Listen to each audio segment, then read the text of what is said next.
ಇವತ್ತು ಈ ಸದನದ ಮೂಲಕ, ಈ ಮಾಧ್ಯಮದ ಮೂಲಕ ನಾನು ಹೇಳ್ತಾ ಇದ್ದೀನಿ, ಮಾನ್ಯ ಮುಖ್ಯಮಂತ್ರಿಯವರು CLP ಇಂದ ಹಿಡಿದು ಪ್ರತಿ ಸಂದರ್ಭದಲ್ಲಿ ಡೆಲ್ಲಿಯಿಂದ ಹಿಡಿದು ಗಲ್ಲಿವರೆಗೂ ಕೂಡ ನಾಗೇಂದ್ರ ತಪ್ಪು ಮಾಡಲಿಲ್ಲ ಅನ್ನುವಂತ ವಿಚಾರವನ್ನು ಹೇಳಿದ್ರು. ನಮ್ಮ ವರಿಷ್ಠ ಗಮನಕ್ಕೂ ತೆಗೆದುಕೊಂಡು ಬಂದ್ರು. ಆದ್ರೆ ನನ್ನಿಂದ ಸ್ವಾಮಿ, ನನ್ನಿಂದ ನಮ್ಮ ಪಕ್ಷಕ್ಕೆ ಮುಜುಗರ ಆಗಬಾರ್ದು ಅನ್ನುವಂತ ಕೇವಲ ಒಂದು ವಿಚಾರದಿಂದ ನಾನು ಇವತ್ತು ನನ್ನ ಸ್ವಇಚ್ಛೆಯಿಂದ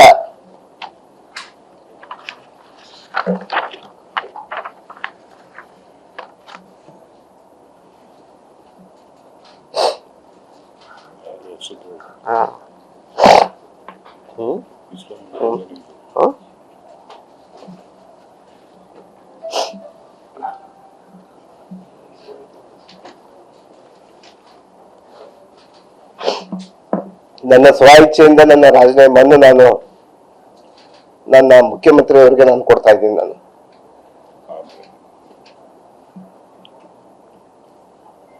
ಆದ್ರೆ ನನಗೆ ವರಿಷ್ಠರಲ್ಲಿ ನನ್ನ ಇನ್ನೊಂದು ಮನವಿ ಇದೆ. ಇಲ್ಲೇ ವರಿಷ್ಠರು ಇದ್ದಾರೆ, ಇಲ್ಲಿ ಮುಖ್ಯಮಂತ್ರಿ ಹಾಗೆ ಇಟ್ಕೊಂಡು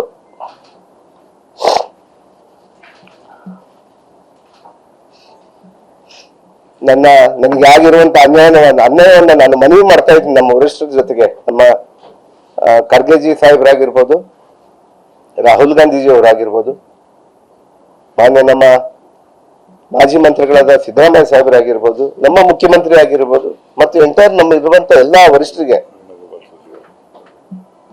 ಮುಖ್ಯವಾಗಿ ನಮ್ಮ ವೇಣುಗೋಪಾಲ್ ಸರ್ ಅವರಾಗಿರ್ಬೋದು, ಸುರ್ಜೇವಾಲಾ ನಮ್ಮ ಇನ್ಚಾರ್ಜ್ ಜನರಲ್ ಸೆಕ್ರೆಟರಿ ಆಗಿರುವಂತ ನಮ್ಮ ಸುರ್ಜೇವಾಲಾ ಸಾಹೇಬ್ರಿಗಾಗಿರ್ಬೋದು, ಅವ್ರಿಗೆಲ್ಲ ಕೂಡ ನಾನು ಕೈ ಜೋಡಿ ಮನವಿ ಮಾಡ್ಕೊಂತ ಇದ್ದೀನಿ.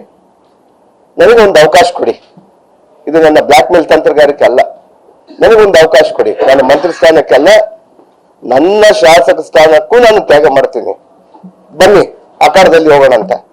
ಇದೇ ಮನುವಾದಿಗಳಿಗೆ ನಾನು ಚಾಲೆಂಜ್ ಮಾಡ್ತಾ ಇದ್ದೀನಿ, ಸವಾಲ ನೆನೆಸ್ತಾ ಇದ್ದೀನಿ. ಬನ್ನಿ ಜನತಾ ನ್ಯಾಯಾಲಯಕ್ಕೆ ಹೋಗೋಣ ಅಂತ. ನನ್ನ ಶಾಸಕ ಸ್ಥಾನಕ್ಕೂ ನಾನು ರಾಜೀನಾಮೆ ಮಾಡ್ತಾ ಇದ್ದೀನಿ ಇವತ್ತು.